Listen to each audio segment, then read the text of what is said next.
ఆంధ్రకేసరి టంగుటూరి ప్రకాశం పంతులు 153వ జయంతి సందర్భంగా నివాళులర్పించారు మాజీ ఉపరాష్ట్రపతి వెంకయ్యనాయుడు. అసెంబ్లీ ముందు ఉన్న ప్రకాశం పంతులు విగ్రహానికి పూలమాలలు వేసి నివాళులర్పించారాయన. టంగుటూరి తెలుగు పౌరుషానికి నిలువెత్తు నిదర్శనమని కొనియాడారు.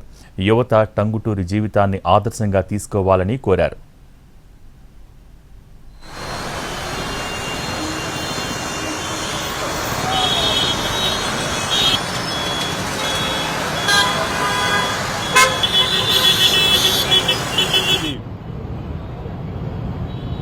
సమాజాన్ని